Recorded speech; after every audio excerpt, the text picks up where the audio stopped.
All right. Welcome, everybody, to the 5th episode of Jobbercast, which is our 3rd in a row. Fuck you. I'm sorry. I'm keeping that. Go ahead. Anyway, we got a little bit to talk about today. We got Raw and SmackDown to run through.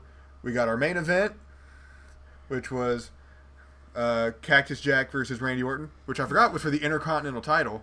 Are you telling me it wasn't Fandango versus Chris Jericho at Mania? That's next week. Oh, okay. You're ahead. I'm sorry. We need to stop this right now so we can watch it. I don't want to. I want to. No, it's Dean Brock from this past Mania. It's Brock Orton from SummerSlam. We're already doing that classic match? Yeah. Classic. I actually had something that could actually be very impactful for the way WWE has been doing things. But first, let's start out with Raw, which this was a really good Raw. I would say this was the first time since the week of the draft that Raw was better than SmackDown. SmackDown was good this week. SmackDown was weak this week. Really? You didn't like it? I thought it was weak. It's because the face that runs the play, or the normal face. Turn your goddamn phone off. In case you're wondering, Elliott fried Joe's career-long 55-yard field goal to give South Carolina the win. Oh, wow. I could have just turned around and saw that on the television. Well, I saw the score, but I didn't really know what was going on. Also, I do want to give a quick shout-out to the late Mr. Fuji. We lost him Sunday night or Monday morning. One of the two.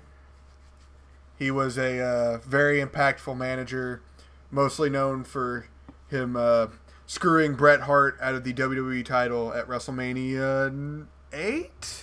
I don't know. At Caesar's, it was one at Caesar's Palace. I'll be honest, I had no idea who Mr. Fuji was. Because I've only been watching wrestling like 4 years. He was the manager for Yokozuna. That's what he was mostly known for with his WWE run. He also had he was big in the 60s and 70s in All Japan Pro. I think it was All Japan Pro.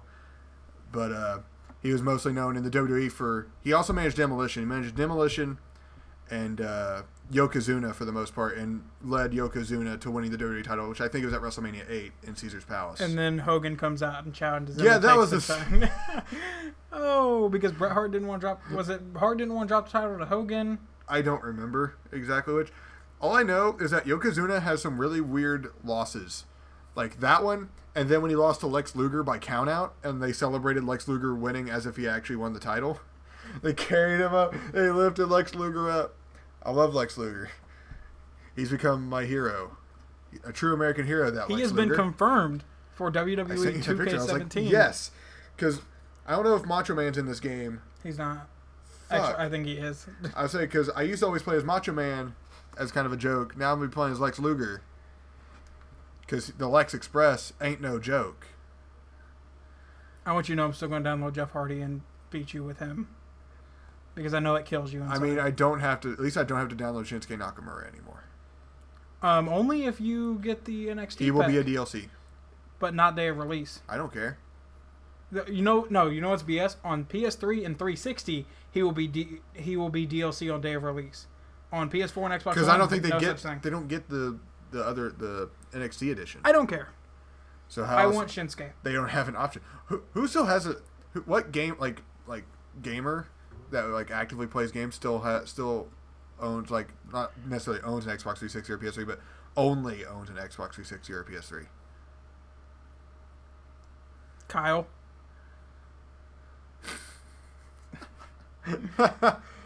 He doesn't play anything though. Kyle's one of our friends. He's never going to listen to this, so it's okay. He doesn't do But anything. we should probably get back to Raw. Start off with the package for Mr. Fuji, and then they went through the Finn Balor package, all that shit. We open up with all 4 of the competitors in the ring, and Corey Graves, which Corey Graves this should have been a 5-pack challenge featuring Corey Graves. Graves can't wrestle anymore. Neither can Daniel Bryan, but that's not stopping everybody from fantasizing him in the ring with The Miz for some reason. Okay, you can't argue that they're not slightly looking like they're trying to build some sort of angle. I don't think they're going... Kurt Angle? No. We'll get to that on SmackDown. It's true. It's damn true. We'll get to that on SmackDown. We're on Raw. Okay? Focus. I just hit him, by the way. But obviously, like, there's a lot... There's, like, honestly, this is the best Roman Reigns that has ever Roman Reigns. He didn't say anything. Exactly. Like, he got up, looked like he was going to attack Seth, and then all of a sudden turned to Big Cass, who had not said anything to him. He was Owens. He hit Owens. Did I say Cass? You said Cass. Well, that's what I meant. Is he Cass on the complete other side of the ring. Well, anyway, Owens had been acting like they were best friends throughout the entire segment, and all of a sudden he gets decked in the face. And I sent you, I texted you, I was like, poor defenseless Owens. Owens is the victim. No, when I saw a gif of, I guess Cass called himself the big dog, or big fight, big dog, whatever, and Owens looked over at Reigns like he didn't say it on the mic, and he was like, that's your thing. Yeah. And Roman was like, yeah. Like, they were looking on buddy, and then Roman gets up, fucking uppercuts Owens. Owens right now is the best in the WWE at the in match taunts. He's the best in the world at what he does. Yes, and he's learning from the other best, I guess. I love the banter between all the other three, while Roman's just kind of sitting there, just kind of whatever. I'm here. I'm boring. And to get up and sock Kevin Owens in the face for no apparent reason. Did he say anything throughout the entirety of Monday Night Raw? Did he have a backstage segment at all? No, but at one point in the ring, he yelled something when he got in the ring. Ooh, Well, I guess he also does that, but he said something, and I was like, "Don't talk. Why are you talking?" That's kind of the point of your character right now, is not to say a damn thing.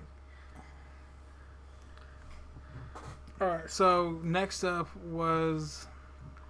That segment just ended in a pretty much brawl, and Corey got out of the way, thankfully, so he doesn't die. Corey doesn't take any more bumps. And then Tom Phillips with just... What did Jericho call him? He called him Felipe. Yeah. He called him Felipe this week. He goes, I'll tell you what, Felipe. And he says he's going to give Neville the gift of Jericho. Drink it in, man.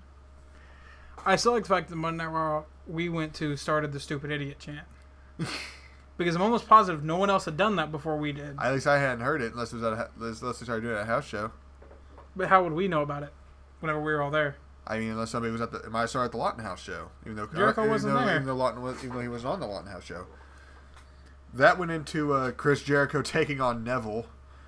I don't know why. I text you at the beginning is because I think Jericho came out and interfered in his match last week. Oh, yeah, that's right. But he rustled his jimmies. I texted you at the beginning of the match, and I said Neville's going to break his ankle again. Because if you remember, right before Mania, Neville was in a match with Chris Jericho and broke his ankle. Is that what it was? Because I didn't know why you were texting me that. Why? He broke his ankle against Chris Jericho, tried to slide, he was trying to do the baseball slide under his legs, and got his ankle caught up and broke his ankle.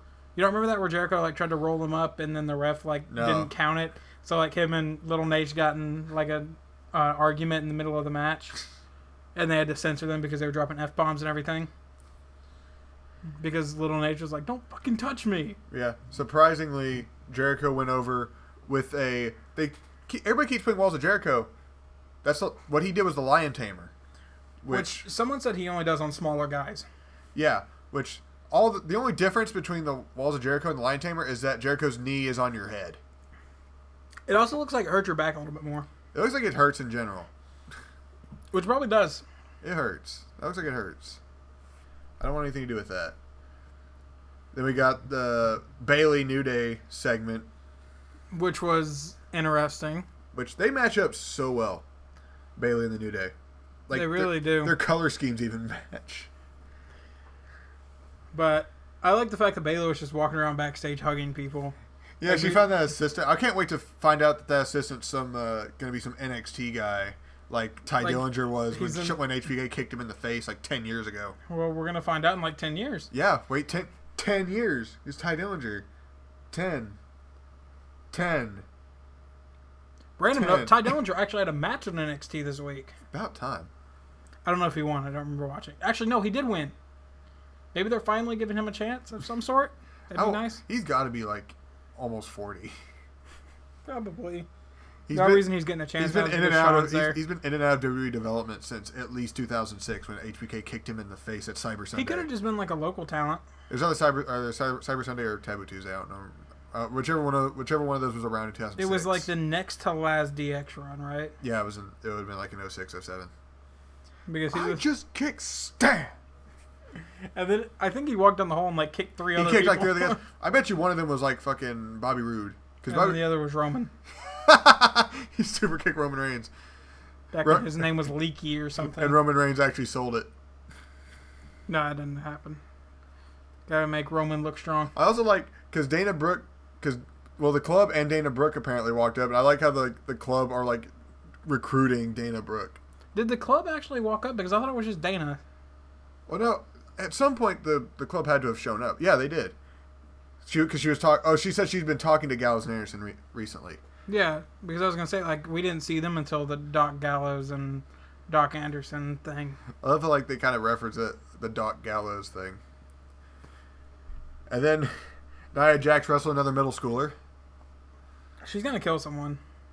I mean, her and Braun Strowman should form a tag team. Okay, serious question though. Was Nia Jax brought up too early? Because she still looks kind of iffy. She looks scared. Yeah, she looks super nervous every week, which could affect a big match. That's why she's not in a big match. Well, normally how long do they have... Like, wasn't Ryback wrestling jobbers for like... A year. Almost a year. Like, he was wrestling jobbers and then got to face Punk for the title. Yeah. It was so random. I like the way that builds up. Well, Goldberg wrestled jobbers his whole career. And then somehow... And then took on the NWO for some reason. I guess all those jobbers were probably still... I bet you all those jobbers were in the NWO. Are like Sting and Goldberg the only two people in... Actually, Sting was part of the Wolfpack.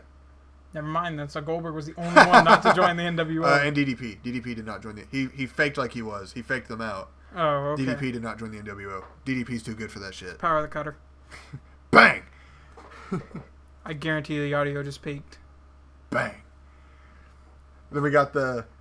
Obviously, Nia went over on Hyen, who wasn't even... She's not even remotely Japanese, but she like her outfit made her look like she was supposed to be Japanese. Yeah. So it was just kind of weird, but anyway. Better than Johnny Knockout, who likes big sweaty men. But then the next segment was the Doc Gallows and Doc Anderson are now part of the retirement plan. I'm not even gonna try to say all those, but it stood for Old Fart. Oh yeah, it was octogenarian leisure destination for aging rehabilitation treatment. And they said they talked about retiring the Dudley Boys last week, which, by the way, they didn't because they're set to wrestle in like November, I think, in Japan. So... Well, it's kind of like how how Shawn Michaels retired Ric Flair, and then Ric Flair wrestled a dozen more matches in TNA. Did you know Ric Flair actually called Shawn Michaels to make sure that was cool? Woo! Hey, Shawn. Is it cool if I wrestle Sting? I don't think he says woo on the phone. I think he does. Like, out of kayfabe, I think he does. Ric Flair seems like that kind of guy who's constantly in character. You know, he gets drunk at the airports a lot? Yeah. I just imagine, like, security guards trying to chase him, and he's just going, woo, woo. I imagine he turns around to the security guard and slaps them on the chest. And everyone in the airport goes, woo! Woo! Okay. But then we have... This is kind of a random... Like, was there a reason this match took place? Zayn needs to get over, apparently. Because Sami Zayn went over Jinder Mahal. There was no reason, though. Like... We need to get Sami Zayn over. This had no reason. Sami Zayn needs to get over. Did they just bring back Jinder Mahal just to job out every week? Yes. That's why they're bringing back, what's his name on SmackDown? Kurt Hawkins. He's actually getting vignettes, though. Mahal just kind of showed up one day. But Mahal got a pop. Did he? Yeah, they did. Or yeah, did Slater get a pop? Jinder Mahal got a pop. I think Slater got a pop. Mahal came out after Slater, so there shouldn't have been a pop for Slater, who was already in the ring. You underestimate some fans. You know, the fans that chant CM Punk 4 years later. Yeah. Then after that, we got the 6-person tag match. The New Day and Bayley versus Gallows and Anderson and Dana Brooke. Who Dana Brooke gave up the Too Sweet. Too Sweet Dana Brooke? Yeah. I mean, more than Finn did, but... Alright, so there was one point in the match that just kind of confused me on this. You know how, like, normally, if the guy's tagging the girl, then it's, like, the guy has to get out. Yeah. And it's girl v. girl. So... They still, like, they threw Bayley into Anderson, right? Like, whenever they're doing the Unicorn Stampede thing. Yeah. where what was it? JBL that said like they're stomping a glory hole into him or something. Well, I mean, it wouldn't have been or earlier he might have. Yeah, I think it was before that. But anyway, they take Bayley and then they throw her into the corner, into Carl Anderson. But Bayley had been tagged in. Dana Brooke didn't move. Because Dana's shit. Dana doesn't know anything. Like, she could have at least gotten in the ring and taken a kick, and then they threw Bayley into Henderson. Dana is so bad that, like, she doesn't know the rules of a mixed tag match. She's brought up way too early. A lot of these people were... Apollo Crews was brought up too early. Bayley should have been brought up, like, last year. No, she needed her NXT Women's title run. I mean, fucking... Becky never got a run with the NXT title. She seems to be doing well, just who was fine. supposed to take it off Sasha? I mean, either Bayley or Becky.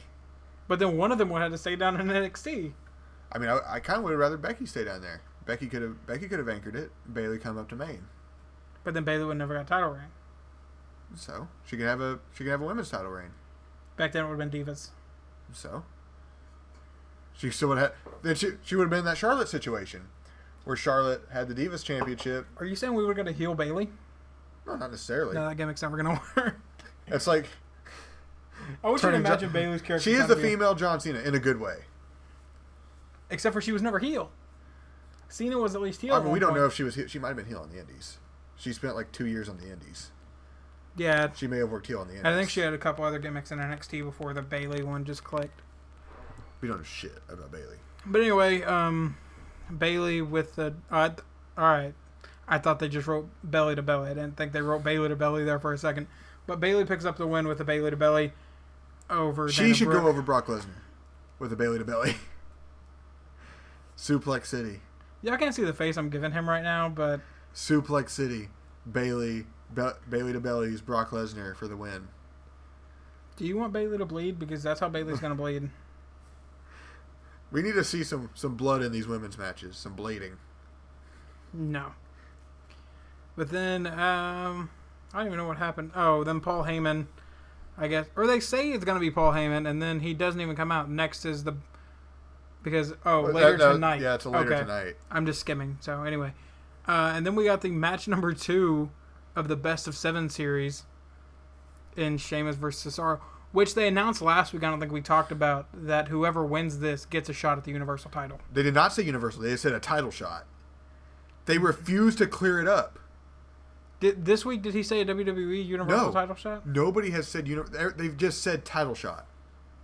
Cesaro's going to win and get a U.S. title shot. Yeah, that's what I'm saying. It was like, or he's going to get a tag team title shot by himself. Cesaro could do it. I bet you Cesaro could take that. Kid.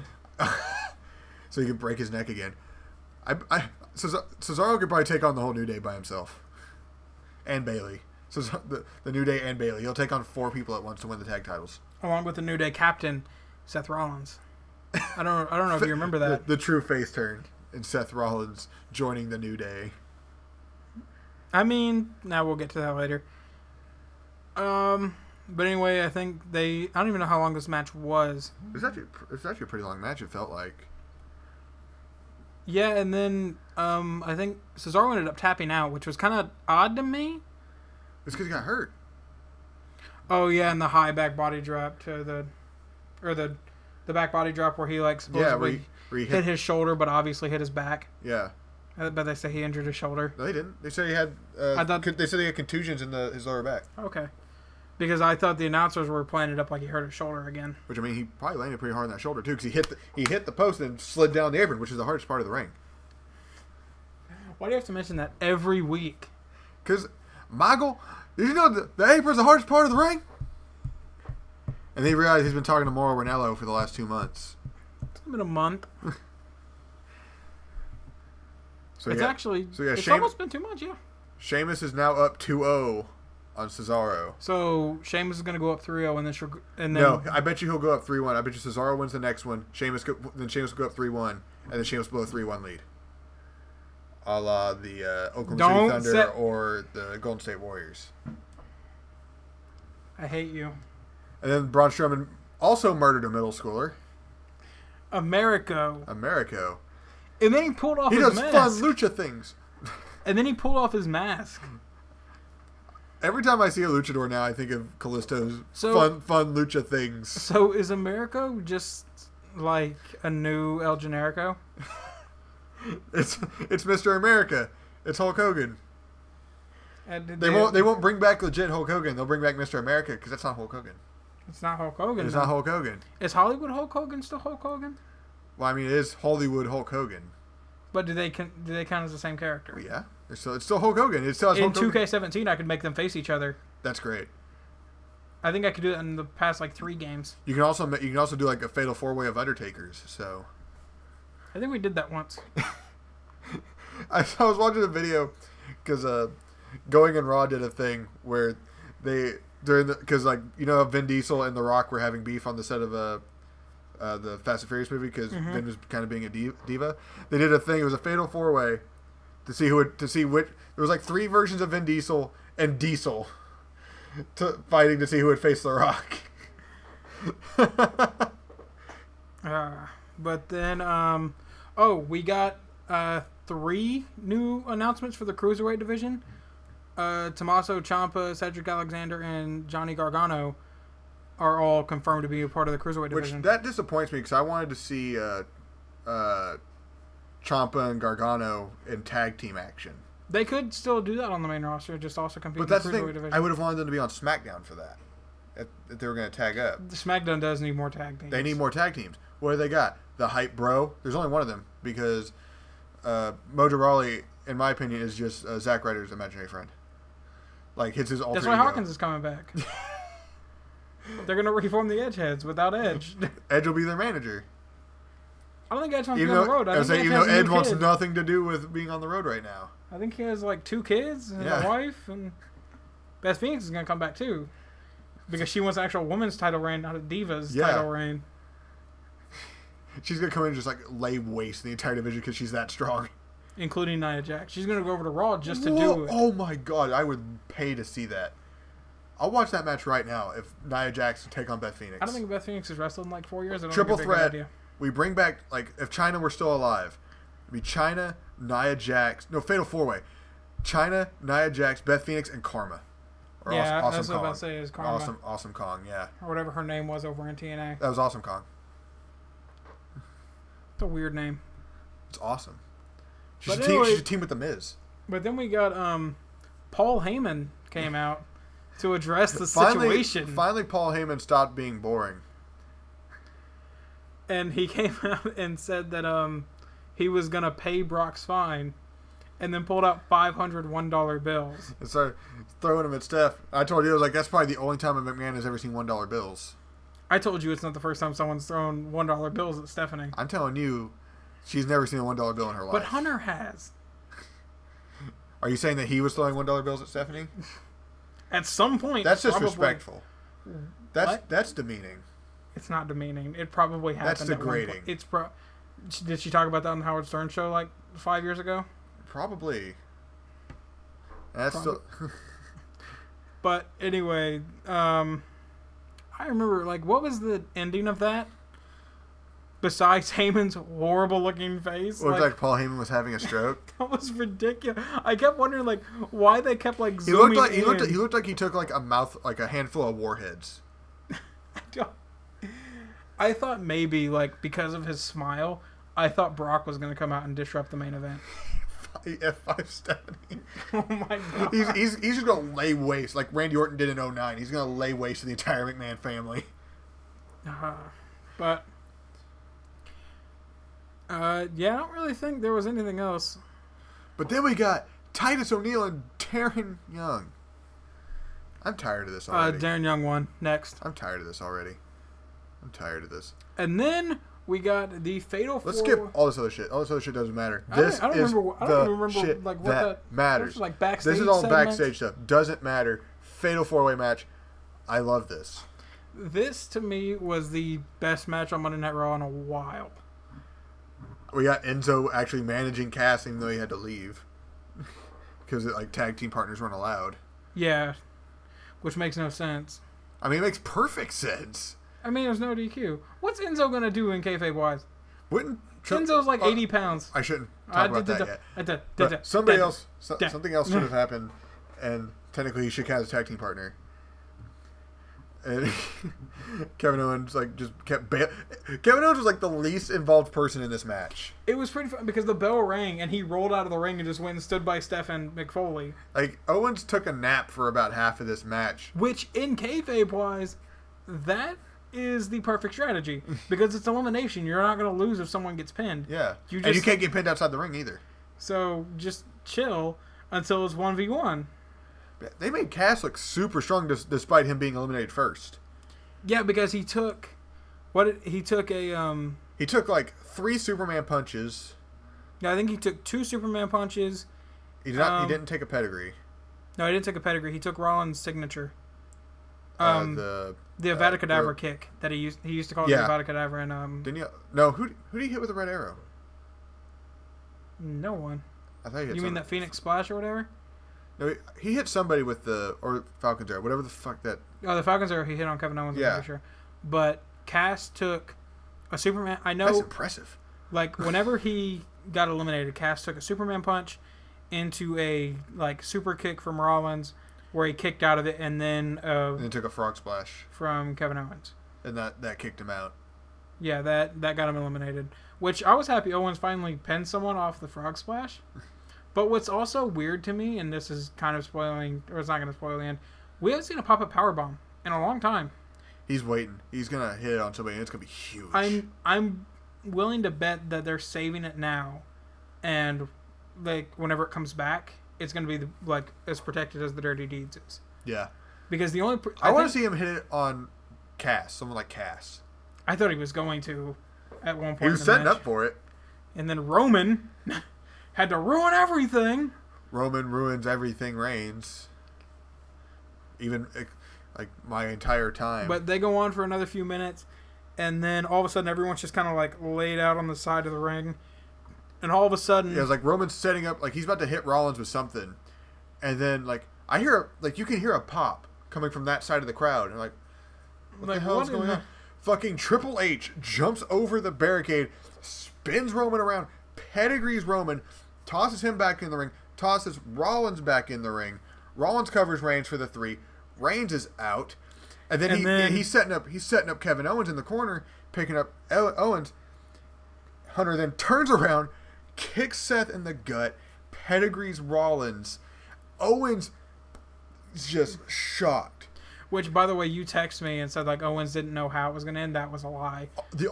I saw it on Dave Meltzer. Well, Owens gave an interview. It was in French, so someone else had to translate it. But he said everyone knew the finish of the match. Well, everybody might know the finish. They didn't mean they knew how the match was going to finish. No, he said everyone knew that Hunter was going to come out. Everyone that was in the match, including Cass. I mean, he might say that now. Why would he lie? There's no reason. There's no reason to not lie. Why would Dave Meltzer lie? Because it's Dave Meltzer. And he's never lied to us before? Yes. Huh? But anyway, Owens is our champion. That doesn't matter now. Owens is our champion, which is awesome. Which he was going to go into a feud with Finn Balor anyway. So he wasn't going to win that, though. No, there was no way he was going to win that. But it would have still been an awesome feud. And now we get an awesome, hopefully awesome. But technically, we've seen that feud before because they feuded in NXT and Finn went over in that one, too. Yeah. So I think it's going to be interesting. And like I said, I think once he starts using the pop-up powerbomb again, it's going to be super protected. I'm telling you, this is going to end up with Rollins v Triple H at Survivor Series. And do you think Rollins is going to retire Triple H with a buckle bomb? Do you think it's just like he did with Sting the year before? Do you think it's going to be, that was 2 years ago? 2 years ago. Do you think it's going to be Rollins v Triple H or Team Rollins v Team Triple H? They're moving away from Survivor Series stuff. But the pay-per-view is titled Survivor Series, so they got to have it. They're going to have one. I bet it'll be Team... No, because it's going to be a Raw pay-per-view. Or is that going to be a shared one? They're shared. The Big Four are shared. Survivor Series is considered a Big Four? Yes. What do you think the fourth one was? Rumble, WrestleMania, SummerSlam, Money in the Bank. No. It's always been Survivor Series. Oh. All 4 of those pay-per-views have been around since like the early 90s. Are you saying bragging rights was not a main force? I'm telling you, if they do one, it's probably gonna be a Raw v SmackDown thing. Yeah, most likely. Because they're moving away from Survivor Series, even being a big 4. Honestly. So do we get? Is it Backlash and the Clash of Champions into Survivor Series? Into Survivor Series, I believe. Yeah. And then. Or no, because both Backlash and Clash of Champions are both in September. We need an October pay-per-view. Is that TLC? No, TLC is until December. It's on December 5th in Dallas. Ooh, I'm looking at tickets. That's a far drive. Jeff is going to that, by the way. My boss. He got tickets for like $90. Jeff. The guy you were literally at a watch party in the same room with him. I thought you were talking about McDonald's. I was like, there's no one at work named Jeff. Like, you need to back up a second. But anyway, I don't remember what the October pay-per-view is. Is that one the No Mercy? It could be. That would be the SmackDown one in Sacramento. That's No Mercy. I don't know what the Raw one would be. We're going to do Clash of Champions, Night of Champions. Every title gets defended twice. I guess if you want to, we can move on to SmackDown. SmackDown kind of blew. SmackDown was okay. Kind of blew. We got AJ. Yeah, Hype Bros versus the Vaudevillains. Spoiler alert, the Hype Bro won.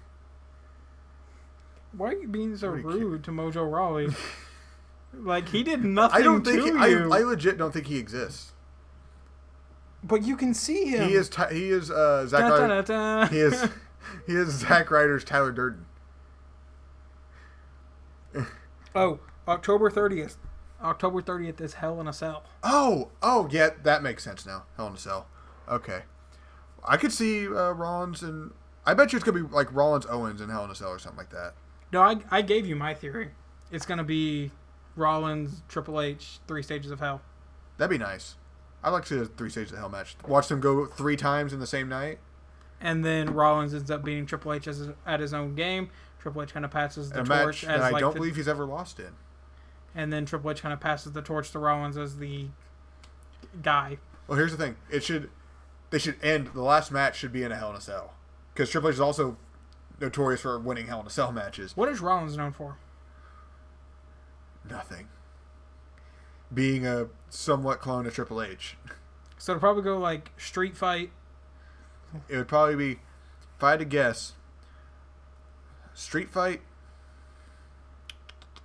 One that's like neutral. I wouldn't think that they would do a cage match and then do a Hell in a Cell. That wouldn't make sense. No. They could.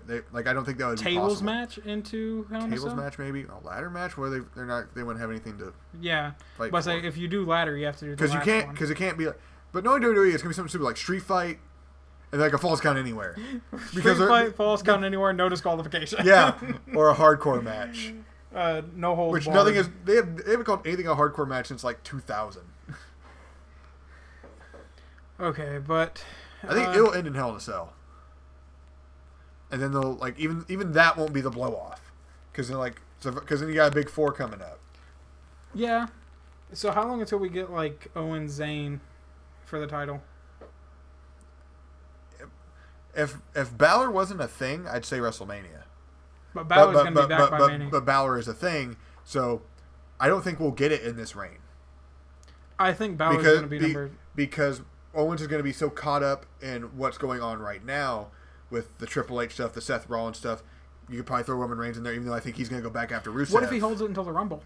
And then Zayn comes in and, like, obviously Owens win because I want, like, Finn Owens at Mania. I mean, they'll probably fight at the Rumble, but I would want that feud to keep going after that. I would want that to be a WrestleMania match.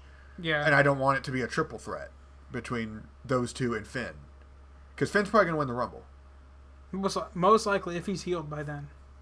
Like, if he's back. If Finn is not back by the Rumble, I say Zayn wins the Rumble and goes on to face Kevin Owens at WrestleMania. You say that now. You know who's going to run the Rumble? Dun, dun, dun, dun, dun, dun, dun. I was going to say Baron Corbin, but... Oh, God, no. No. Why you do this to him? And he breaks Roman Reigns' record. Shaq. For elimination. But he has to fight the Big Show. He's not going to fight twice in one night. Shaq's too old for that. Are you doubting Shaq? I mean, 45-year-old Shaq, yes. Shaq carried Kobe to a national champion. I mean, a national championship at LSU. Both Shaq and Kobe were playing at LSU. Did Kobe even go to college? No, Kobe did not go to college. I meant NBA championship. I don't watch basketball. It's okay. I guess we can get back to SmackDown now. Because why? We had AJ Styles versus Apollo Creed. It's Apollo Crews. No, it's Apollo Creed. Also, I love this. They begin the match. Commercial break. It's the way it works. And then they come back, and then AJ wins. Not. There wasn't. I think AJ. They just wanted. It was a good match, but yeah, they just wanted AJ and Crews to earn their paycheck for that night. Pretty much. How much do you think they pay Apollo Crews? Probably half of what they pay AJ Styles. Not even half. I think I saw AJ's contract, and it's like $500,000 a year or something. Oh, let's talk about the Heath Slater segment. Oh my God, that was so funny. Do I have to talk about that? I mean, the Beulah thing wasn't that funny. That was kind of outdated, but... Wait, hold on. Why is that outdated? Because, like, the fat redneck wife, to me, is just kind of, like... You know, it's not his real life. I know. Obviously, that's not his real wife. His real wife is actually kind of hot. I'm gonna laugh if that's his real house, though. Like, if that's his real trailer, that'd be great. It's Rhino's, probably. Where do you think Rhino's been living for the past few years? He's living in his trailer in Detroit while he's running for Congress or whatever. I forget that he's running. Oh my God, that's amazing. That's why he needs to win the tag titles. He's like, if I can win the tag titles, I can win your vote. All right, so who's going to win the tag team tournament? American Alpha? American Alpha. Or Rhino and Slater? American Alpha. So are you saying there's no way they're going to make American Alpha look that weak by making them lose to Rhino and Heath Slater? How would it be weak by getting speared by a 300-pound man? One guy is 45 years old, and the other one's Heath Slater. Heath Slater is really old, too, though. He's probably like, what, 35-ish? That's old for wrestling or getting there. Not really. John Cena's 37. And he just retired, obviously. AJ Styles is 39. Bobby Roode is 39. The Undertaker's 50. I like everyone saying, like, Cena's passing the torch to AJ. It's like, you understand AJ's, like, just as old as him. AJ's 2 years older than him. It's a little ridiculous, guys. And then AJ's going to pass it to Bobby Roode, who's the same age. Can we talk about how AJ's still wearing the headband? It's so great. And he looks like the guy from the Royal Tenenbaums. But it's a... I really hope every time he wins a feud, he keeps something from the other person. Like, he beats Bray Wyatt, he takes his trilby or his fedora, whatever the hell that is. That's, like, straw hat. And he wears that. Wears that with the headband. Okay, if he beats Dean at Backlash, what does he take? The jacket? He takes his title. Oh, yeah, that's right. We talked about that last time as he gets the title. He takes his title. That's kind of important. I got the title. He takes the title because eventually he's going to lose the title. So he takes the jacket, too. And he wears the jacket. Does he wear his vest over the jacket? That's what makes it great. He wears his vest over the jacket. Guys, this is how boring SmackDown was. We got a women's tag team match. Well, we had the Bray Orton segment. Okay. Are you excited for that match? Now that Orton seems like he's giving a shit? Because you like Bray. But they're treating Bray like a piece of garbage. You know he's going to lose, more than likely, at Backlash. He needs to win. It would be... That's the thing, though. He's not. Okay. I like Randy. Whenever I started watching wrestling like 4 or 5 years ago, Randy was like my immediate favorite. But Bray needs to win this feud. Seriously. Like, Bray looks so weak right now. Like, they at least won the feud with the New Day. That was something that happened. Should have been for the titles. I mean, that feud should have kept going until SummerSlam, but, you know, fuck it, brand split. Brand split wins, lol. Yeah, they got a victory over the tag team champions and then didn't get a title shot. I guess he did kind of kick Rowan out of the family, but I would say they should be in the tag team tournament, but... I was kind of hoping Harper was healed and they were going to put Rowan and Harper in the tag team tournament. Do you remember last week when it opened in that locker room shot with all of them and AJ Styles walks in? Mm-hmm. Baron Corbin is talking to Eric Rowan, who's still wearing the sheep mask. I saw something that was like, what are they talking about? Like, what could Eric Rowan... Being 16 feet tall? And they can't teach that. Wrong show. What if Cass just kind of walked up? He's not going to dwarf Rowan as much, but Corbin's only like 6'6". So, like, Cass comes in, he's 6'11". He's like, sup, guys? I like to think about, like, what Eric Rowan and Baron Corbin would be talking about. Especially when Eric Rowan is still wearing the sheep mask. But anyway, moving on to the next segment. We had a women's tag team match that really didn't interest me at all. I think, it ended with Carmella attacking Nikki. It had Becky Lynch, though. And then Becky Lynch got rolled up by, I think, Bliss. Yeah. And, that... But then we had the Headbangers. Out of everyone you could have brought back the Headbangers. Out of everyone you could have brought back to Job to Rhino and Heath Can we bring back the Truth Commission next? Or the Nation of Domination? Like, not even like Ron Simmons and The Rock. I'm talking about, like, Kama Mustafa and D'Lo Brown. And Henry? Henry's still around. That's not a return. Yeah. And he's on Raw. Is he? Yeah. I didn't know where he showed up. He reopened the Hall of Pain. Like that first week. And then he was immediately beat, and we haven't seen him since. That was his retirement match. Again. But, Headbangers versus Heath and Rhino, which Heath and Rhino were both bleeding by the end of the match. Was Heath bleeding? I know Rhino was. I think someone on Reddit said Heath was bleeding, too. Maybe he just had some of Rhino's blood. But, Rhino was cut open pretty bad. He didn't even, like, he was bleeding almost before he got in the match, though. Like, before he got in. I don't know what happened. He bladed on... Yeah, I was saying he's so used to ECW that he bladed before he even got in the match. And Joey Styles was right behind him and go, oh my God! But Heath and Rhino picked up the victory. No shocker here. But I was really hoping the Headbangers would take this. They were going to go all the way. Because, like, if they could hold the tag titles in the Attitude Era, they can hold the tag titles now. I'm telling you, man, the Truth Commission are next. Or they're done adding people to the tournament. They're on to the second round. Or Dan Severn's going to come back and take the whole thing by himself because he's that badass. I guess next week will be the second round, or the remainder of the first. And then... I'm not keeping up because I know American Alpha's going to win. Has American Alpha already had their first round match? Yeah. Okay, the next week we'll start round 2. Because I forget if they actually started. I honestly couldn't tell you who they beat. I don't remember. Breezango. Oh. Because I was hoping to come down to Breezango. I was hoping they were going to come down, like, the finals were going to be them and the Headbangers. Breezango and the Headbangers? Yeah. I'm cool with Breezango. And the Headbangers would go over. Breezango to me is one of those, like, tag teams that are never going to win the titles, but they're just funny. And then we bring back the Hollywood Blondes, even though Brian Pillman's been dead for 10 years. All right, so it's Lady Rhino win. They're on to the next round. Do you want to introduce this next segment? The face of the company, Baron Corbin versus Dean Ambrose. There was a segment in between that. Don't care. No, we're going to go back. I don't care about the Milkman. No, we're talking about that segment. I don't care about the Milkman. Fucking explain that segment. I mean, he was a local jobber. That scene... Why the fuck did Kane come out? I mean, because we haven't seen Kane in, like... That seems like one of those things that was only supposed to be for the live crowd, and they accidentally showed it on TV. Because we haven't seen Kane since he came back as Corporate Kane for that one night. We haven't seen Demon Kane in a couple months. Since he faced Rollins for the title?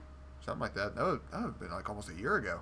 I think it was over a year ago. Demon Kane for... But some dude came out, I don't remember what his actual name was, but he's going by the Milkman, which was stupid, stripped down to his tighty whities, and then he said that he'll fight anyone. Kane's music hit, and then he starts trying to put his pants back on to leave. It's like, and then JBL's like, just get your shoes on and run. You don't even need to wear shoes. You don't need to wear shoes to run. But then Kane came down, choke slammed. Match never officially started, but had it, Kane would have got counted out, and the Milkman would have won. That's the referee should run the bell, and like Kane just still not care. Chokeslam just walk away. And the Milkman wins. And then we had the face of SmackDown against Dean Ambrose. I didn't notice that part. Baron's music hit. Oh yeah, and him and Kane have like a little thing. Maybe was that what it was setting up? Probably We're gonna get a Baron v Kane. Not. Please no. Actually, I wouldn't mind that. Kane trying to put over Baron Corbin. I think Kane could put over Baron Corbin. But then we had the face of SmackDown versus Dean Ambrose. Are you saying Baron Corbin is the face of SmackDown? Yeah. He's the man. He's the lone wolf. But AJ Styles is the face that runs the place. I mean... And he was on commentary. So if AJ leaves, then he's the face of whatever place he just walked into after that. Technically, AJ has now been the face of whatever company he was in. If AJ walks down the street to the Denny's, he's the face that runs that Denny's. It's AJ freaking Styles.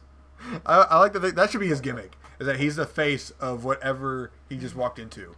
He'd need to be the Universal Champion to pull Like, off that gimmick. He walks into the local IHOP like, I run this place now, and then he leaves and he gives up control of that IHOP. Back to the old manager or owner. Yeah. But did you like this match at all? I like the way it ended, like with AJ staying on the ropes. That was. Did you see all the videos of the dark match? Yeah, he stayed on the ropes for like an extra 10 minutes. It was so great. Cena did the thing where he runs the ropes, but he did it like 3 extra times. Like even Roman came down, kind of like got up there, kind of shook the ropes a little bit. Yeah. And AJ wasn't even involved in the dark match. It was Seth and Bray against. I didn't see Bray. Well, he wasn't in like any of the pictures that I saw, but yeah, everyone there was saying it was Seth and Bray versus John and Roman. Which, by the way, why are Roman and Seth still there? I think it's because they advertised for so far in advance. Yeah, but everyone was saying they were advertised last week, and that was going to be the last time. Well, maybe this whole week was the last time. Well, hopefully. Because that's still kind of weird. Why is John in the dark matches when he's supposed to be gone? I don't really know that. Are they like trying to play up that he's left for a bit? But he shows up on the dark match? Well, the dark match isn't canon. But still, he's still there. Like, the fans are like, what the fuck? Does that mean he's breaking kayfabe? No, what about Jim Cornette is rolling in his grave and he's not even dead yet. Do you remember AJ cutting the promo like, when I beat you at SummerSlam, you're going to come out here and tell people that AJ Styles is better than me? And if you do, you're a loser. And if you don't, then what do you think? You're a liar. So John Cena's a liar because he hasn't come out and said that. What if he did it during the dark match? I don't think he did because I feel like that would have made. He goes, AJ Styles is better than me. He just kind of drops the mic and then he starts running the ropes. So that was probably one of the worst SmackDowns ever. In the new era. I'm about to say don't be saying that. Are you forgetting the one where Randy got thrown downstairs by Bray Wyatt? Also, I do want to talk about Talking Smack real fast. And not the whole Miz. Did anything even happen on this week's Talking Smack? Not really, but there was one thing. And it was just like AJ was, they were talking about, John Cena and Dean Ambrose. And AJ said, oh, I feel like I can beat anyone. And then looks over at Daniel Bryan. And it's like, Daniel Bryan's going to do one of those slobber knocker matches where he takes on everybody, like one at a time. And Bryan was like... Because apparently everybody has beef with Daniel Bryan. But Daniel Bryan was saying, like, I was told not to get in people's faces anymore because, like, him and Shane opened up the show and was like, you probably shouldn't get in the faces of superstars. Oh, yeah. And then Daniel clapped back with coming from the guy who's got beef with Brock Lesnar. Yeah. So that was interesting. So let's move on to the real topics. We're only 45 minutes in. Del Rio is reportedly done with the WWE. He has requested his early release, which was a clause in his contract, which came up in September. It is now September. Del Rio has requested his release and has apparently been granted.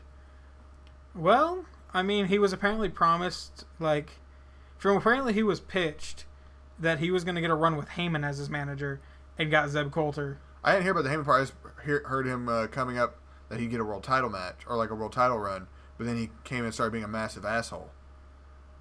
Yeah. And Triple H already doesn't like him to begin with.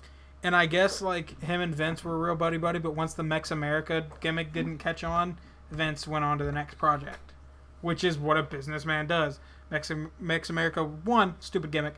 2, it didn't work. Vince moved on. And Paul has shit to do with Brock, so... With boring Brock. With Mike Lyant. Mike Lyant, boring Brock Lesnar. Barack Lesnar. Moving on from that, nobody really cares about Del Rio anymore. He's going to go back. He's probably going to wrestle in Japan and Mexico. And AAA, which I think is Mexico. That's Mexico, I think. And, could he go on Lucha Underground? They're in California. I'm just asking, could he go on Lucha Underground? There's something, he can't wrestle in the U.S. for a little bit. I think it's only for a month or something like that. So potentially, yes. I thought you were trying to say that Lucha Underground was in Mexico, and I was going to call you out on that being racist. No, I'm just saying. It's in Los Angeles. Which I guess is close enough to Mexico. See, that's racist. It's only like 50 miles I don't even know how that's racist from LA to the border of Mexico. Next topic. Daniel Bryan eyeing a WWE comeback. Do you think he is? I mean, that's what they're making it sound like, but is he actually going to do it? Probably not. If he gets cleared, there's no doubt in my mind that he'd get back in the ring. But they're not going to clear him. There's no way. Not with all these lawsuits. I mean, if he continues going to other doctors and he comes back as long as he cannot wrestle unless he's cleared by a WWE doctor. I know, but what if he comes back with like 20 other doctors like they cleared me? But then WWE doctor says no. That's no. Well, what if they try to test him again? What do you mean?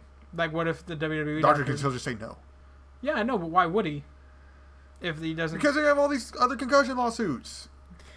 Yeah, he would have to. They might as well just release him from his contract. If he wrestled again, he'd have to change his style so much it wouldn't be Daniel Bryan, really. It wouldn't. Because he'd have to stop the flying headbutt, he'd have to stop the suicide dives. That's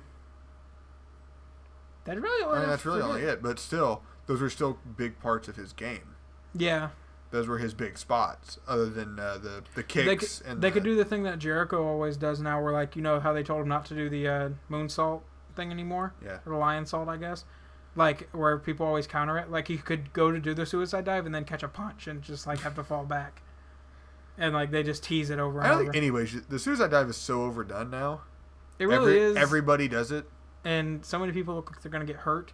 Big E landed on his almost head. killed himself. Sami Zayn has been injured on it. I think that's it. That's actually what Daniel Bryan was injured on, was a suicide dive. Sasha nearly killed herself. Sasha kills herself almost every match. It's ridiculous, but she needs to stop doing high spots. It's like, she's a great wrestler, but she tries too many high spots and she's going to injure herself. But I don't think there will be a WWE like wrestling return for Daniel Bryan. It'd be awesome. I could see Daniel like hitting Miz out of nowhere with a running knee or something like that. Something that doesn't involve his head, yeah. Or like slapping a label lock on him. Someone said like he could say like I bet you that's the way he gets out of being the GM. Like say when his contract runs out, because you know he's not supposed to get in the face of. I don't know when his contract even runs out. Probably not for another year or two. Yeah. But like that's the way he gets out of being SmackDown GM, is that like he gets in whoever's face he's dealing with at the time, slaps a label lock on him or something. Someone said, what if he's like cutting a promo with him and is like, I can't fight you, but I know someone who can. And Brock Lesnar. No, Samoa Joe. Oh, that'd be great. And then Joe gets an IC title run. It'd be weird to see Joe with an IC title. It'd be weird to see Joe in WWE still. Because even whenever I watched TNA for like 2 or 3 months, AJ actually left at one point. So I didn't get to see a whole lot of AJ. I saw a bit, but mostly I saw Samoa Joe and I saw Aces. so much of AJ. And I saw so many Aces and Eights. But yeah, Samoa Joe to me would be the weirdest to see in WWE. Did you know for like the longest time I was a TNA homer? From like about 2005 to like 2008. Like I watched more TNA than I did WWE.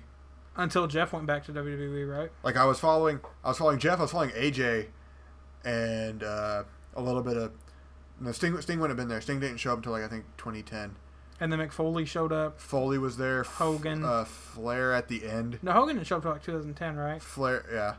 Hogan and Sting were around at the same time. Bischoff was there near the end. Oh God.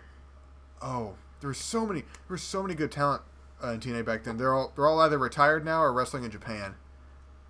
Matt Morgan, James Storm, and Bobby Roode. Daniels and Kazarian. I loved Christopher Daniels. I didn't care that much for Frankie Kazarian, but Christopher Daniels was great. Speaking of TNA top stars, apparently WWE had us all fooled. Samoa Joe did not dislocate his jaw at TakeOver. It's all a work. It's all a work. We've been worked into a shoot. Brother. Oh, God, Hulk Hogan, get off Twitter. There was I can't remember the whole thing. Like that whole tweet. Because like, it seemed like he used up all 140 characters trying to explain working into a shoot. It was so funny. Yeah. I can probably pull it up. That tweet's like 4 years old. And he tweets like 10 tweets a day. I'm not about to scroll through his Twitter timeline. You're insane. But yeah, Joe's injury was a complete work. We got worked into a shoot, brother. And like, did you see the picture from this week's NXT where he's talking with the doctors and Regal's kind of standing next to him? I saw a caption. It was like, Joe looks like a middle schooler who got in trouble by the principal, and William Regal's his dad. Okay, so here's the official tweet from Hulk Hogan a few years ago. Good night, Hulkamaniacs and jabroni marks without a life that don't know it'll work when you work a work and work yourself into a shoot marks. That is the most insider thing I think I've ever heard. I've never heard shoot so many times in one sentence. I've never heard mark so many times in one sentence. Did he say brother at all? No. Wow. He did say Hulkamaniacs, though. I don't know if I've ever seen... But you want to know how you can tell he used up all 140 characters? Because he missed a word? No, he didn't put HH. Oh, yeah, he didn't. He always tags his tweets with He didn't HH, signature it. which is ridiculous. But yeah, I don't know what they're waiting for now with Joe. Because like before it was waiting to get cleared. I don't know what they're waiting on now. They're probably waiting for him to get cleared, and then he's going to have his rematch with Shinsuke. Cleared. And then he's going to be kicked up to the main roster. Which hopefully he gets put on SmackDown because they have like almost zero heels.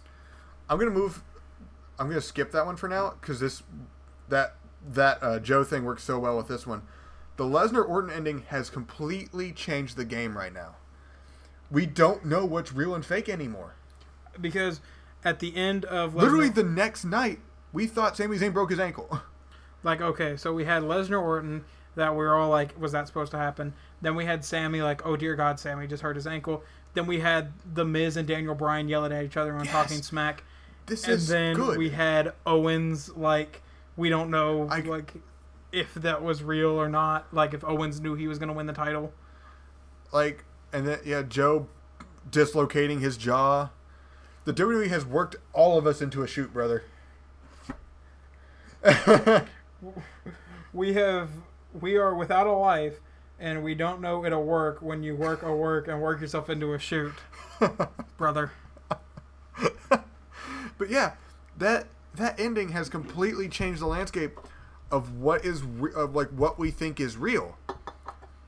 It's a line that hasn't been blurred since 2011 when Punk beat Cena and walked out of the company.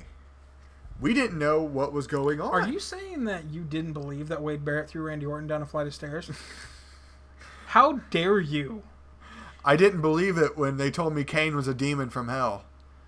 And how dare you think Zack Ryder wasn't injured whenever Kane shoved him off the stage in a wheelchair? I mean, that wouldn't surprise me if that all was legit and Zack Ryder was actually fucking half dead.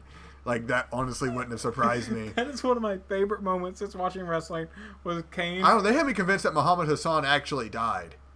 Like, they had me convinced that The Undertaker killed Muhammad Hassan.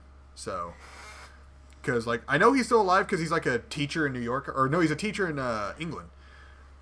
But, they had me convinced that, like, The Undertaker killed Muhammad Hassan. The Undertaker just got sick of him and killed Muhammad Hassan and then didn't face any sort of punishment. Was that like his last match or something? Yeah, that was the last time Muhammad Hassan was seen on WWE television. Was it like a casket match? No. It was just like a normal one-on-one. It was just a one-on-one match, I think, at SummerSlam or something like that. And the Undertaker put him through the stage. There was a lot of blood. So he's actually dead. So like, Muhammad Hassan was like lying in a pool of his own blood. I want to talk about the irony of the Muhammad Hassan character for a minute. Because the Muhammad Hassan character was honestly, this shouldn't have been as bad as it was. The Muhammad Hassan character was a Muslim American who was tired of the discrimination he was facing in a post 9/11 world. But they made him a bad guy.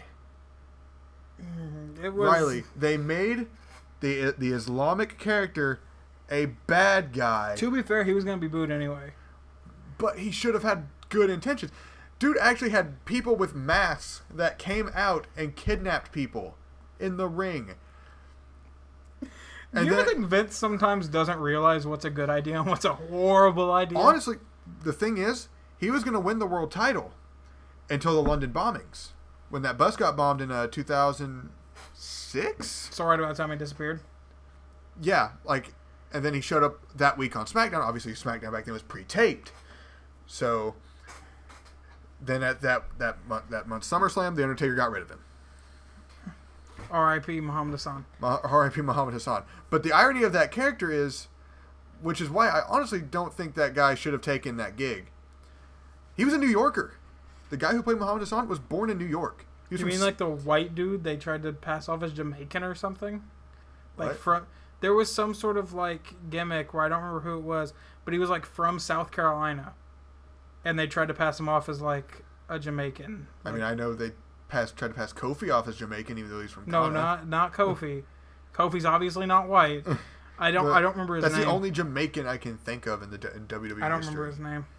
I just remember it from What Culture. But it was always so ironic to me that the guy who portrayed Muhammad Hassan was a New Yorker. Like, if I was a New Yorker, I would not take that character. And he wasn't even Muslim. The guy wasn't even Muslim. I think he was Puerto Rican. Oh my god, that's even worse. And Daivari is Indian, I think? No, he's from Pakistan. Okay, did you see the character of Umaga as racist? Yes, very. What was he supposed to be, Samoan? He is Samoan. I know he is Samoan. Was he built from Samoa? Yeah, he's built from the Isle of Samoa. Is he related to The Rock? Yes, he is Rikishi's brother. Oh, I saw someone say Umaga or Roman needs to use Umaga's Samoan drop. Yes, where he like throws him up and then catches him and does a Samoan drop. Yes, that would make him look That would make him look stronger than the Samoan drop he does now. That needs to be his new finisher besides the spear.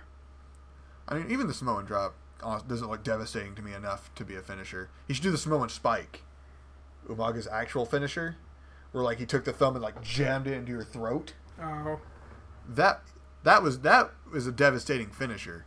That was pretty protected too. I think the only people who kicked out of that were like Cena, Orton. Top guys. Orton might not have even kicked out of it, but I know Cena did, and I think maybe Orton, but like one of the other top guys probably kicked out of it. H. Did he even wrestle Triple H? He might have. I don't know what time period he wrestled, so I don't know if he would have faced HBK or anything. It would have been like from 05 to 07. So that would have been like near the end of HBK's run. Yeah, pretty much. Or, well, HBK didn't really go away until like 09, 2010. Whenever WrestleMania 26 was. WrestleMania 26 was his retirement match. That would have been 2010. But now we got to go back up a topic. What is next for the NXT title? Shinsuke Nakamura. Well, obviously. But who is he? Past Joe. Who does he fight? Bobby Roode. I meant to also discount Bobby Roode. Like, past, because obviously, like, who would you want to see him fight that isn't Bobby Roode? Aries? I say he'd take on Hideo. Yeah. But Hideo's taking on Aries. Well, I mean, like that's going to be whoever wins that feud, which is going to be Hideo. That should be the number one contendership match. And in the meantime, Shinsuke's dicking around with Ty Dillinger. What if Ty gets an NXT title run? That'd be so weird. Because he's been there forever. But they don't say his age because Rude's 39. He's basically a trainer at NXT. It's almost what he is. You know, whenever Cesaro and Cena were rehabbing, that's who they trained with at the Performance Center. Yeah, that's he's also used a lot of time as a practice dummy there, like when guys are making their comebacks and doing bumps in the ring. Because I remember watching Sammy do his comeback from shoulder. That's who he was working. He worked with Ty Dillinger. He's basically a trainer. That's why I don't think he'll ever like win anything, because he's pretty much a trainer there, and so he's there to get the other guys over. He's the Chris Jericho of NXT, except Chris Jericho doesn't even put that many guys over anymore. And I love how Jericho takes it as his character's like, I will bury all of them. I will never lose. I bury everybody.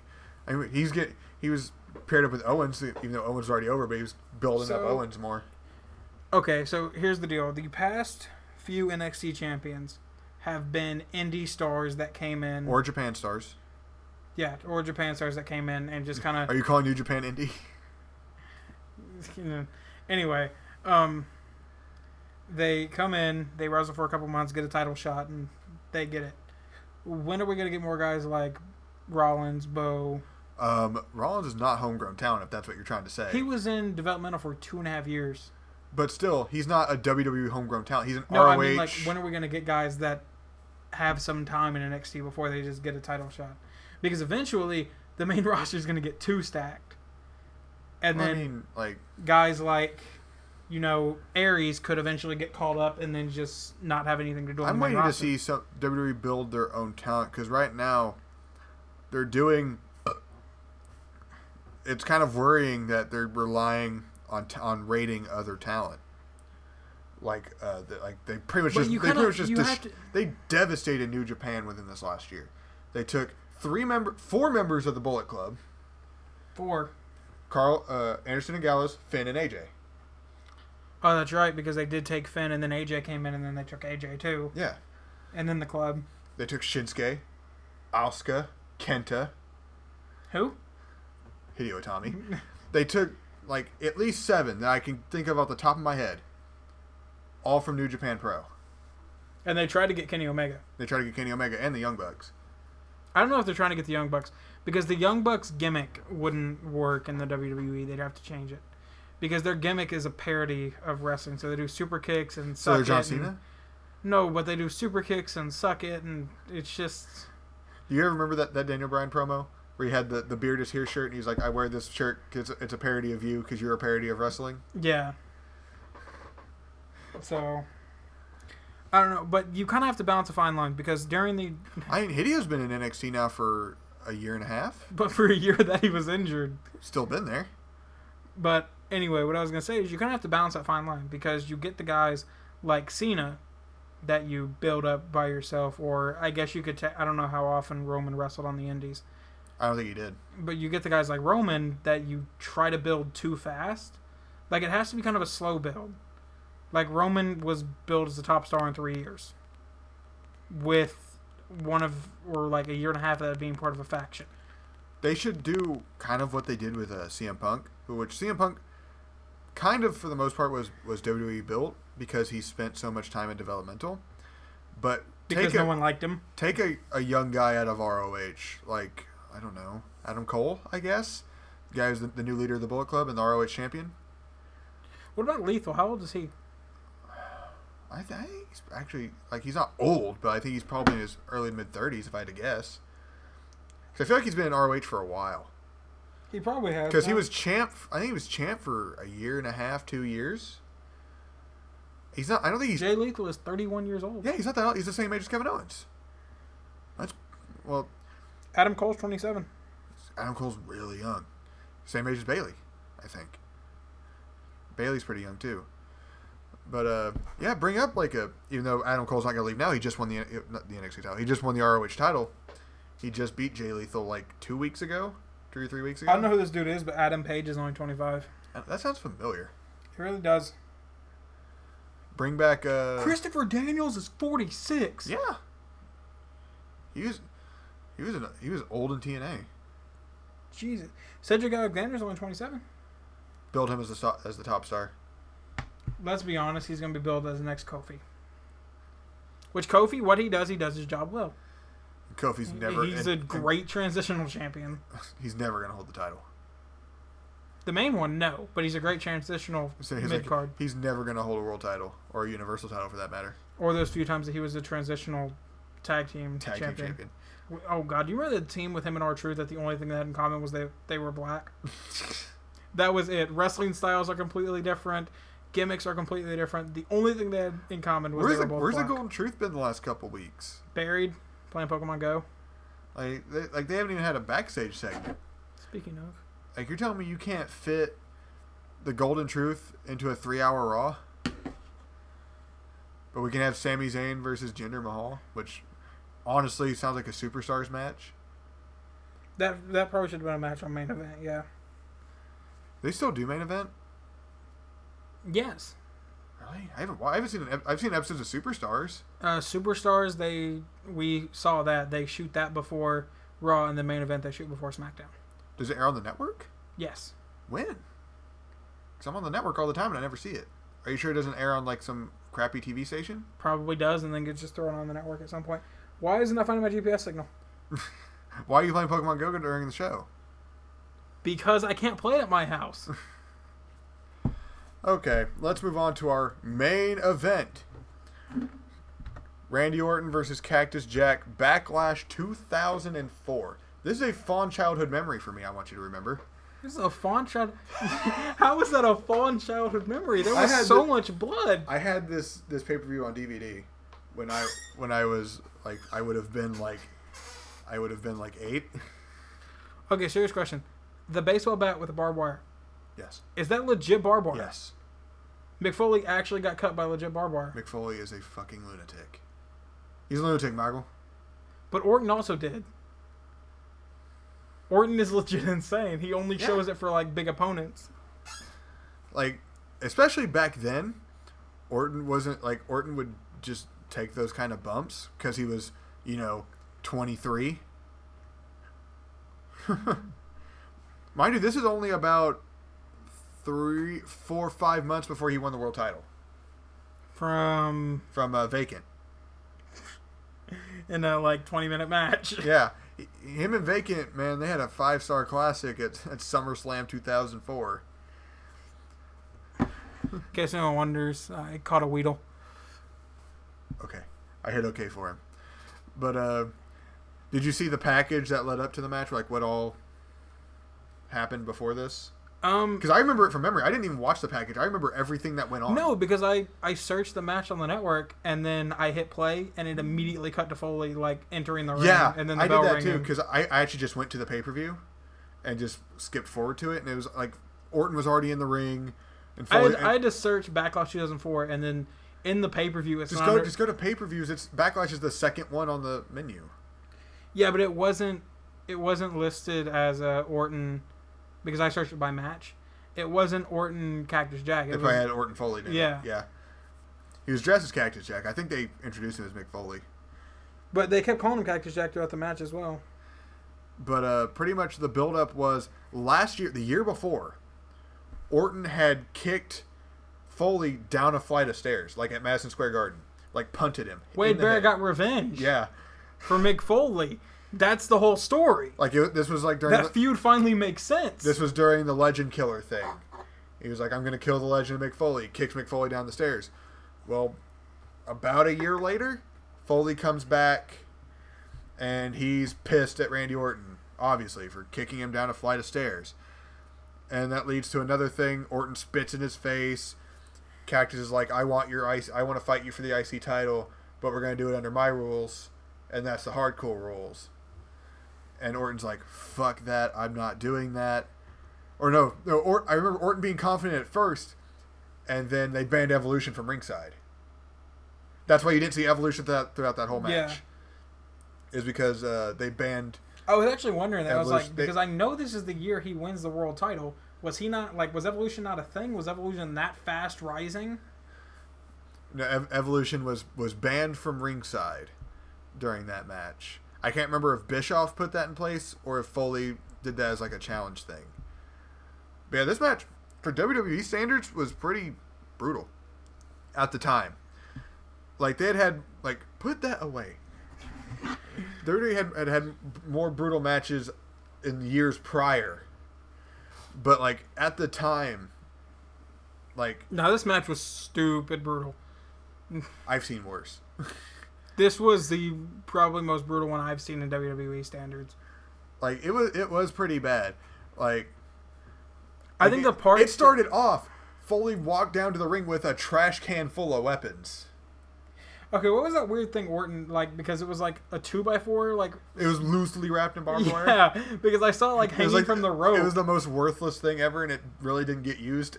I saw it hanging from the rope, as Foley was walking. I'm like, what is that? And then they mentioned later on, Orton brought that down to the ring, and I'm like, why has no one used it? And then I noticed how, poorly wrapped it. Because it's worthless. Randy Orton probably put it together. Some, poor stagehand in the back just... But then Foley pulls out fucking Barbie, the freaking barbed wire baseball bat. Which that had to have been 3 pounds of at least 5-10 pounds of barbed wire on that thing. It had to have been a lot. It was wrapped tight on that thing. And he was trying to legitimately kill Randy Orton at the beginning of Orton took a couple of headshots at the beginning from that trash can. Yeah, every time anytime I watch an older match now, someone gets hit in the head, I'm like, you probably shouldn't. This is a hardcore match. Nobody pulled out a steel chair, which was odd. Because usually steel chair is the first weapon. But no, Foley brings out his... Also, we got no kendo sticks. No kendo sticks. You don't need a kendo stick when you have a baseball bat wrapped in barbed wire. Which he tried to set on fire halfway through the match, and Bischoff came down and fucking stopped him. I thought he was going to do it anyway. That was kind of the thing. He's like, I'm going to fucking do it. I'm going to do it. Nah. That was like... And I like how That sounds like such a legit reason to like the fire marshal will shut us down. Yeah. But yeah, like, and then like, it kind of calmed down for a little bit, and then Foley lifts up the thing, pulls out this like, that plywood covered in barbed wire. Which, why was this stuff under the ring? Well, I mean, if you know you're gonna have a hardcore match, you're gonna throw that shit into the ring anyway. So you tell me, like, as they're like setting up the ring, Foley and Randy are just like walking stuff down there, and I like to think they're moving, like they're a moving company. I like to think in kayfabe, like as the like guys are setting up the ring, Randy and Mick are like walking down their weapons and sliding it under the ring. I mean, Mick brought most of his with him. He had a whole trash can full. What did Randy pulled something from the bottom of the ring, and I was like, why would that be there? I think Randy pulled out the plywood that had I always called it a barbed wire bed. Yeah, because Randy set it up in the corner and then threw Mick Foley into it. Which I used to think that like the barbed wire, because like you notice they never get a close up of the barbed wire. Mm-hmm. I used to always think it was fake until you saw Foley get thrown into it and it's sticking to his shirt. Yeah, and then like his arm was immediately. His arm was so fucked up. Oh my god, it was so bad. Like there's no reason Mick Foley should still be alive. There isn't. Have you watched Holy Foley? No, I refuse to watch that. Why? From what I've heard, it's super cringy. Well, I mean, it's that Mick Foley kind of cringy where it's like really kind of funny cringy. It's good. From what I heard, his daughter is stupid cringy in it. No, she's great. Also, apparently his son at one point called his daughter a stripper. Yeah, it's funny, like, because she's announcing that she wants to be a wrestler, and I can't remember one of them. I can't remember if it's like the one that's like partially autistic. It's like I thought you were gonna say you're gonna be a stripper. Okay, but you should watch Holy Foley. It is really good. I think the most painful, honestly, including the barbed wire bat and everything like that, because obviously the barbed wire bat would hurt. I think the thing that would have bugged me the most about that match is Randy jumping essentially into the tacks. Yeah. Which, Jesus Christ, the amount of tacks. That's a whole bag full. Okay, Ambrose had a bag full, okay? And that was a lot of tacks. That was a lot of tacks. Randy had like a 5-gallon sack full of tacks and just dumped them all over the ring. The thought process is that like Randy pretty much agreed to be thrown into a big pile of thumbtacks. He was going to RKO Foley into the thumbtacks, right? I mean, he was going to take that bump either way. But he was going to RKO Foley into the thumbtacks, right? Yeah. Randy would have taken the brunt of those thumbtacks still. Like Foley. I mean, if he had jumped far enough, he would have missed a lot of them, but put Foley into most of them. Yeah, but still would have been like Foley's like chest and stuff. Like his face would be protected, obviously. I mean, but thumbtacks anywhere in your body is uncomfortable. Did you see Orton's face though? That sheer terror, like that's not kayfabe.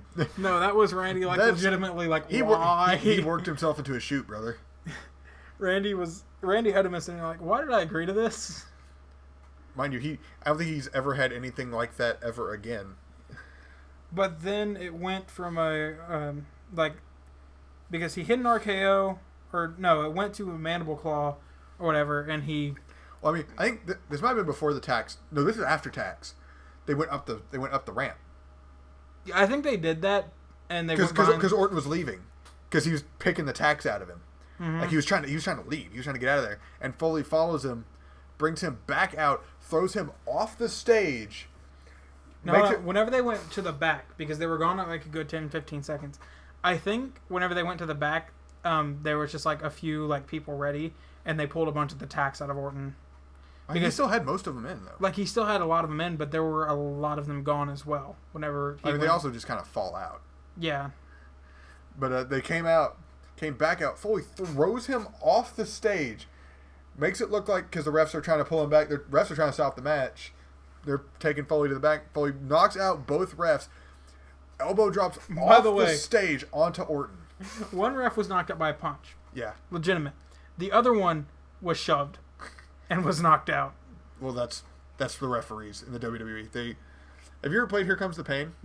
No. There was a point, because like the physics with the refs are so weird because you can just bump them and they'll like move. Mm-hmm. I was running the ropes and I like ran into the ref. He fell down and was knocked out for like a good 5 minutes. One time I was playing WWE 12 and I had to create a character that had the running super kick as a finisher, and somehow I went to do the running super kick on another superstar, and I somehow connected with the ref instead, and the ref stayed down for a good 10 to 15 minutes. I love the ref in that because it's Charles Robinson, so you're just like kicking Lil Nate in the face all the time.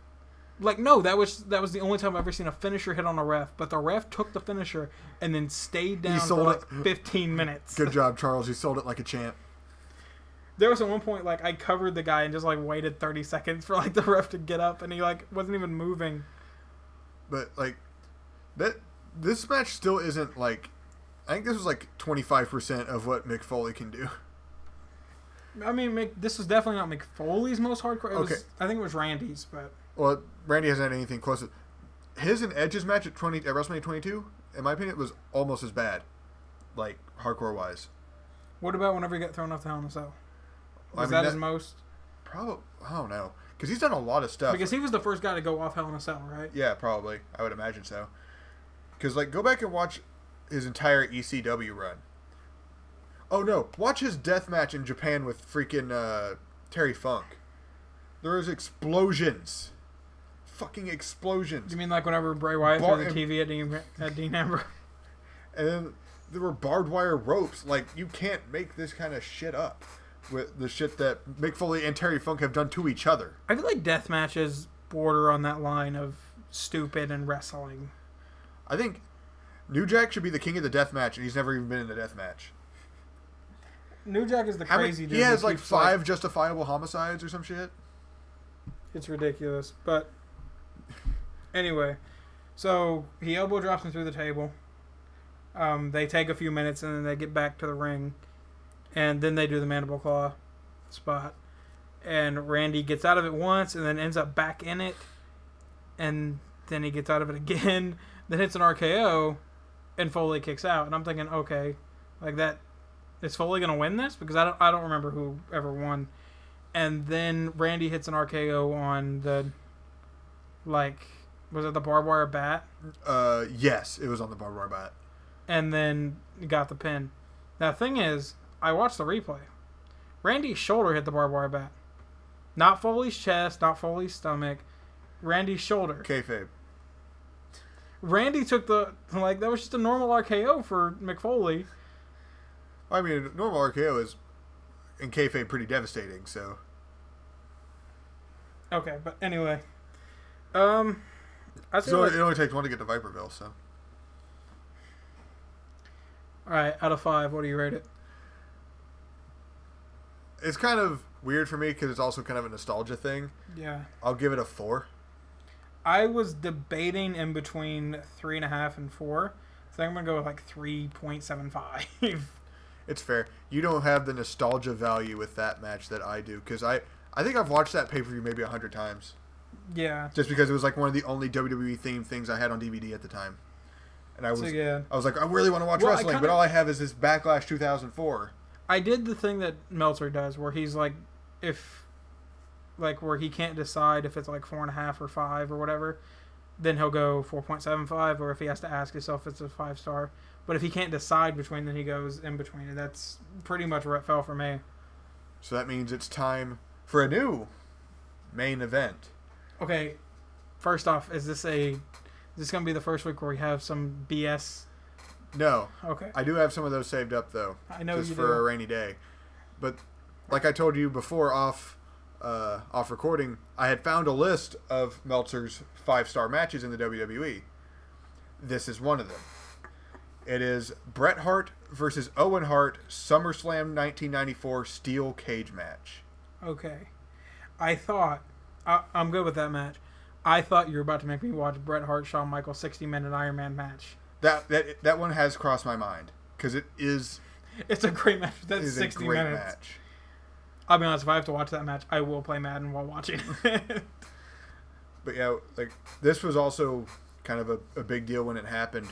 Obviously, I won't have any nostalgia value because it happened before I was even born. Same here. It happened in '94. Also, I didn't watch wrestling until like 2011. So.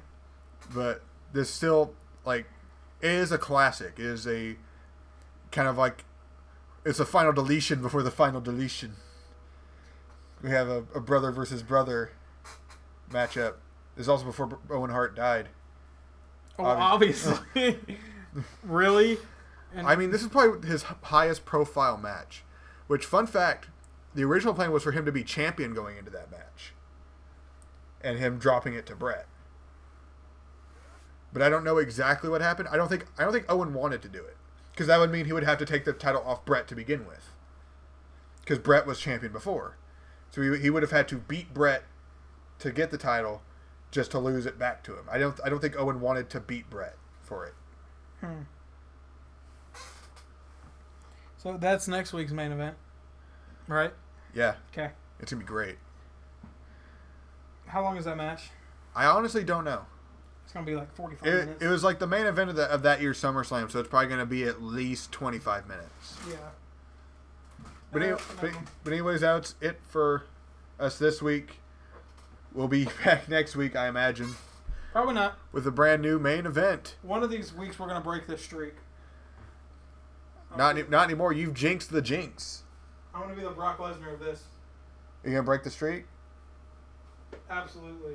I probably sound like crap because I'm so far away from the mic. Don't walk away from me then.